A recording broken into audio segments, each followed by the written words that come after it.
তাহলে ইরাকের পরে সিরিয়া, তারপরে ইরান, এরপরে পাকিস্তান। মুসলমানদেরকে আজকে চুপ করে বসে থাকতে হবে না, মুসলমানদেরকে ঐক্যবদ্ধ হতে হবে এবং বিশ্ব বিবেককে আবার জাগ্রত হতে হবে। এই পশু শক্তির বিরুদ্ধে ইরাকের উপর থেকে দখলদার সৈন্য তাদেরকে উঠায় দেওয়ার জন্য সারা দুনিয়ার মানুষের চাপ সৃষ্টি করা এখনই প্রয়োজন। এটা যদি না করা হয় তাহলে ইরাকের পরে সিরিয়া, তারপরে ইরান, এরপরে পাকিস্তান। তার দৃষ্টিতে, আমেরিকার দৃষ্টিতে পৃথিবীর সব মুসলমানেরা সন্ত্রাসী, আর শ্যারন নাকি শান্তির পায়রা। শ্যারনের চিনছেন?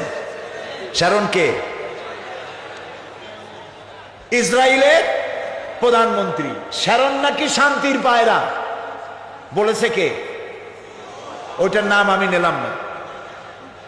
এ নাকি শান্তির পায়রা। তা আমি বলেছি শ্যারন যদি হয় শান্তির পায়রা, তাহলে বিশ্বে অশান্তির শকুন কে? প্রতি মুহূর্তে তারা প্যালেস্টাইনের মুসলমানদেরকে বুলডোজার দিয়ে তাদের বাড়িঘর ধ্বংস করে দিচ্ছে, তাদের মানুষগুলিকে মেরে শেষ করে দিচ্ছে, স্বাধীনতার স্বপ্ন মাটির সাথে মিশিয়ে দিচ্ছে। ইয়াসির আরাফাত আজ পৃথিবীতে নাই। সারা দুনিয়ার শান্তিকামী মানুষের, মুক্তিকামী মানুষের প্রাণের স্পন্দন ছিলেন ইয়াসির আরাফাত। তিনি চলে গেছেন পৃথিবী থেকে।